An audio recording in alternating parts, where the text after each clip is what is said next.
Back to our channel CSC concepts with Parineeta. Guys, आज के video में हम देखने वाले हैं कंपाइलर का एक बहुत इंपॉर्टेंट टॉपिक जो है इंटरमीडिएट कोड जनरेशन। तो ये इंटरमीडिएट कोड जनरेशन टॉपिक जो है ये बहुत ही इंपॉर्टेंट है। कंपाइलर में अगर आप कोई भी आपके कॉलेज के एग्जाम्स दे रहे हैं, बैचलर्स या मास्टर्स, तो देखा जाता है कि ये इंटरमीडिएट कोड जनरेशन के अंदर से स्मॉल क्वेश्चन भी बन सकते हैं या फिर 5-6 मार्क्स में या 10 मार्क्स में पूरा शॉर्ट नोट भी आपको पूछा जा सकता है, जिसमें आपको बोला जाएगा कि इंटरमीडिएट कोड जनरेशन कंपाइलर में कैसे होता है, क्यों होता है, वो पूरा आप एक्सप्लेन कीजिए। ठीक है, तो इस वीडियो में हम क्विकली देख लेंगे इस टॉपिक के बारे में ऑलमोस्ट सब कुछ। We are going to see what is intermediate code generation, intermediate code की नीड क्यों आती है वो देखेंगे, इंटरमीडिएट कोड के एडवांटेजेस देखेंगे, कौन कौन से different types of intermediate code होते हैं वो देखेंगे, उनके अलग अलग रिप्रेजेंटेशंस के साथ। ठीक है, तो ये सारी चीजें हम लोग आज फटाफट कवर करने वाले हैं। सबसे पहले इंटरमीडिएट कोड क्या होता है? तो guys, the process of translating any source code language into an internal form of code before converting it completely to the target code or the machine code is called intermediate code। तो बिल्कुल आसान भाषा में अगर मैं आपको बोलूँ guys, तो आपको पता है कंपाइलर मेन काम क्या करता है कि जो भी हाई लेवल लैंग्वेज है, ठीक है, हाई लेवल लैंग्वेज मतलब जो भी लैंग्वेज में कोई भी डेवलपर अपना कोड डेवलप करता है, लाइक सी, सी प्लस प्लस, जावा, पाइथन, ये सारे क्या है, हाई लेवल लैंग्वेजेस। ठीक है, तो हम जो कोडिंग करते हैं वो हम हाई लेवल लैंग्वेज में करते हैं और अल्टीमेटली मशीन क्या समझता है, मोस्टली मशीन बाइनरी समझते हैं, 0101। ठीक है, तो ये हाई लेवल लैंग्वेज में जो अपने कोडिंग की है उसको लो लेवल लैंग्वेज में कन्वर्ट करने का काम जनरली कौन करता है? कंपाइलर। तो ये हाई लेवल लैंग्वेज जो हम बोल रहे हैं उसको बोलते हैं सोर्स कोड, और जो कोड मशीन समझ सकता है लाइक बाइनरी, उसको हम बोलेंगे टारगेट कोड। तो ये जो सोर्स कोड है उसको हम कन्वर्ट करते हैं टारगेट कोड में, बट ये जो कन्वर्शन है वो डायरेक्टली नहीं हो जाता। हमें क्या करना पड़ता है, हमें पहले हमारे हाई लेवल लैंग्वेज को या फिर सोर्स कोड को एक इंटरमीडिएट कोड में कन्वर्ट करना पड़ता है।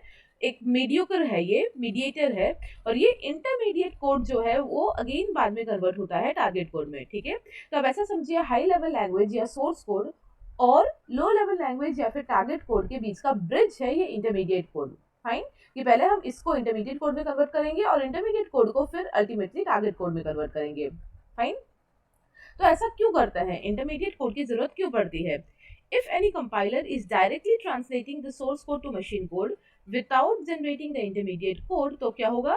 Then for every new system or machine, complete new compiler would have been required। देखो गाइस, क्या है, हाई लेवल लैंग्वेज को अगर एक ही बार में आप डायरेक्टली लो लेवल लैंग्वेज में कन्वर्ट कर दोगे तो क्या होगा, जितनी बार आपके पास नया सिस्टम होगा या नया मशीन होगा उतनी बार फ्रॉम द स्क्रैच आपको हाई लेवल लैंग्वेज को हर बार न्यू लेवल लैंग्वेज में, लो लेवल लैंग्वेज में कन्वर्ट करने की जरूरत पड़ेगी।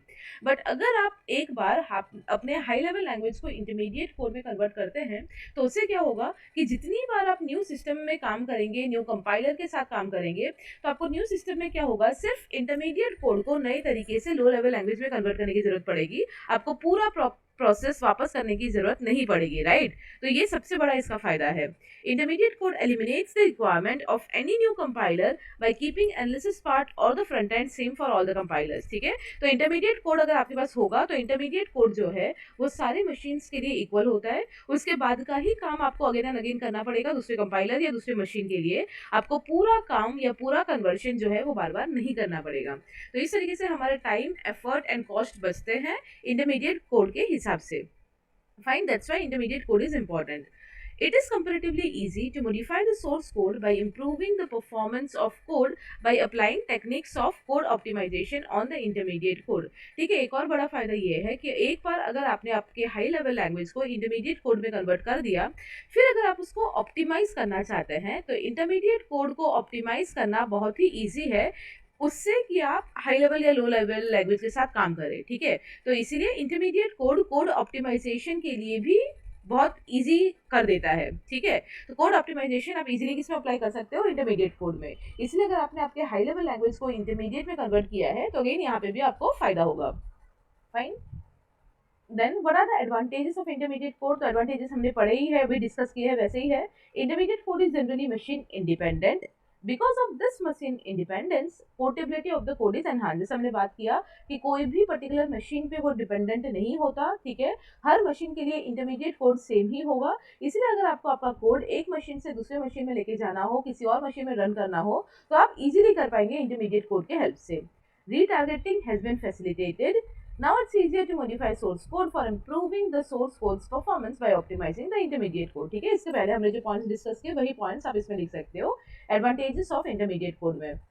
अब अगर हमें इंटरमीडिएट कोड को दो ब्रॉड टाइप्स में क्लासिफाई करना हो तो कौन से टाइप्स में हम लोग कर सकते हैं? First is high level and second is low level. तो हाई लेवल क्या करता है? High level intermediate code can be represented like the source code, whereas low level intermediate code can be represented by the target code. तो ये main difference है इन दोनों के बीच में, ये आपको पता होना चाहिए, ठीक है, जैसे कि नाम से भी पता चल रहा है। अब डिफरेंट इंटरमीडिएट कोड रिप्रेजेंटेशंस, ये हमारा लास्ट टॉपिक है और मोस्ट इंपॉर्टेंट टॉपिक है। ये क्वेश्चन आपको 2-3 मार्क्स में या 5 मार्क्स में एग्जाम में पूछ सकते हैं। तो डिफरेंट इंटरमीडिएट कोड रिप्रेजेंटेशंस क्या क्या है? Postfix notation, three address code and syntax tree. तो वो तीनों क्या है, मतलब ये तीनों क्या है? ये तीनों अलग अलग तरीके हैं जिससे आप अपने हाई लेवल लैंग्वेज को इंटरमीडिएट कोड में रिप्रेजेंट कर सकते हैं। तो पहला हो गया पोस्ट फिक्स नोटेशन। तो गाइस आप लोगों ने पोस्ट फिक्स पढ़ा ही होगा आई थिंक डेटा स्ट्रक्चर्स में या किसी न किसी में। पोस्ट फिक्स को हम लोग रिवर्स पॉलिश नोटेशन या सफिक्स नोटेशन भी बोलते हैं। क्या होता है पोस्ट फिक्स नोटेशन में? It is very simple. Postfix notation for this a plus B, ठीक है, लेट्स से हमारे पास कोई भी इक्वेशन है a प्लस बी, इसका अगर आपको पोस्ट फिक्स नोटेशन लिखना है, पोस्ट फिक्स नोटेशन सिंपली क्या बोलता है कि आपके इक्वेशन में जो भी ऑपरेटर है वो ऑपरेटर को उठा के लास्ट में रख दो, मतलब ऑपरेंड्स के लास्ट में रख दो। तो अगर हमारे पास है a प्लस बी, कोई प्लस ऑपरेटर है, उसको अगर आपको पोस्ट फिक्स नोटेशन में नोटिफाई करना है तो आप a प्लस बी को क्या करोगे? ये यहाँ पे आपका ऑपरेटर क्या है? प्लस, ये प्लस को हम लेके चले जाएंगे पीछे, तो वो बनेगा हमारा ए बी प्लस, ठीक है। तो a प्लस बी का पोस्ट फिक्स नोटेशन क्या हुआ? A B plus. तो उसी तरीके से आपको पोस्ट फिक्स में कन्वर्ट करना है और वो आपका क्या बन जाएगा? Intermediate code. For example the postfix representation of X plus Y star Z. तो क्या करेंगे? सबसे पहले प्रायोरिटी किसकी ज्यादा होती है? जो भी पैरेंथेसिस के अंदर होता है या ब्रैकेट के अंदर होता है।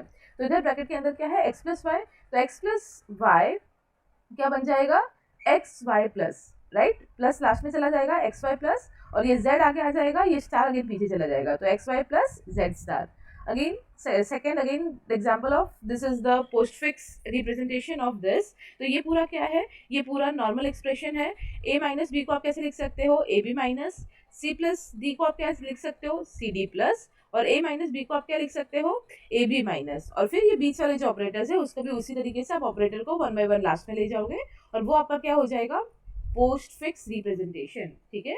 तो ये पहला तरीका है इंटरमीडिएट कोड को रिप्रेजेंट करने का। सेकंड जो हमारा तरीका है फ्री एड्रेस कोड, ये बहुत बहुत ज़्यादा इंपॉर्टेंट है बिकॉज रियल टाइम एग्जांपल की अगर हम बात करें, जब भी हम कंपाइलर के साथ डील करते हैं तो ज़्यादातर हम लोग फ्री एड्रेस कोड का ही यूज़ करते हैं इंटरमीडिएट कोड रिप्रेजेंटेशन के लिए। फ्री एड्रेस कोड अगर आपको ज़्यादा डिटेल में समझना है कि एग्जैक्टली वो कैसे होता है एग्जाम्पल्स के साथ, तो हमारा जो कंपाइलर का प्लेलिस्ट है गाइज, उसमें मैंने ऑलरेडी फ्री एड्रेस कोड अच्छे से समझाया है। आप जाके क्वेश्चन के साथ, एग्जाम्पल के साथ वो वीडियो देख सकते हो। बेसिकली थ्री एड्रेस कोड क्या है? जैसे कि नाम से पता चल रहा है, थ्री एड्रेस कोड में मैक्सिमम ऑफ 3 रेफरेंसेस होंगे या 3 एड्रेस होंगे, ठीक है। मैक्सिमम 3 एड्रेस का यूज हो सकता है। फॉर एग्जाम्पल यहाँ पे देखिए, अगर आपके पास कोई भी कोड है, इस तरीके से इक्वेशन है a plus B star C plus D, तो यहाँ पे हमें कितने एड्रेस का हम लोग यूज कर रहे हैं? 1 2 3 4 5 6 7, ठीक है। ये रेड डॉट को आपने आई होप ऑब्जर्व किया हो, तो इधर हम लोग कितने यूज कर रहे हैं? 7 एड्रेसेस का यूज कर रहे हैं। बट 3 एड्रेस कोड किसको बोलते हैं? 3 एड्रेस कोड में हम मैक्सिमम 3 एड्रेसेस का यूज कर सकते हैं। तो ये जो 7 एड्रेस है उसको हम क्या करेंगे? उसको हम 3 एड्रेस कोड में लाने के लिए ब्रेक कर करके लिखेंगे in such a way that every equation should be consisting of maximum 3 addresses. तो सबसे पहले देखो हमने क्या किया, बी स्टार सी जो है हमारे पास मल्टीप्लिकेशन, उसको हमने एक टेम्पररी वैल्यू में असाइन कर दिया। तो हमने पहले ले लिया T1, ये T1 T2 T3 हमने सिंपली क्या किया है? टेम्पररी वेरिएबल्स लिए हैं। तो T1 is equal to what? B star C, right, उतना हमने कर दिया। अब बी स्टार सी को हमें क्या करना है? ए के साथ ऐड करना है। तो क्या हो जाएगा? ए प्लस, अब बी स्टार सी की वैल्यू किस में है? T1 में, तो ए प्लस हम करेंगे T1 और उसको लेट्स से हमने असाइन कर दिया T2 में। अब लास्ट में ये T2 जो है, ये पूरा ए प्लस बी स्टार सी, उसको क्या करना है? डी के साथ ऐड करना है। तो T3 एक और वेरिएबल ले लिया which is equal to this T2 plus this D, simple. तो यहाँ पे क्या है? T1 T2 T3 temporary variables है और हमने क्या किया? ये सेम इक्वेशन को हमने इस तरीके से लिखा ताकि हर एक इक्वेशन में मैक्सिमम 3 एड्रेसेस का ही यूज हो, उससे ज्यादा का ना हो। तो हम क्या बोल सकते हैं? ये जो 3 इक्वेशन हमने लिखा है, this is now our 3 address code representation of the intermediate code. ठीक है, तो सबसे ज्यादा प्रैक्टिकली हम 3 एड्रेस कोड ही यूज करेंगे. And the last one is syntax tree. Syntax tree simple, जैसे नाम से पता चल रहा है. हम क्या करेंगे, कोई भी अगर हमारे पास इस तरीके का इक्वेशन होगा, उसको कंपाइलर क्या करेगा, इस तरीके से सिंटेक्स ट्री या पार्स ट्री में कन्वर्ट करने का ट्राई करेगा. It is very simple. Fine. I hope now intermediate code representations and their needs and requirements are clear to you.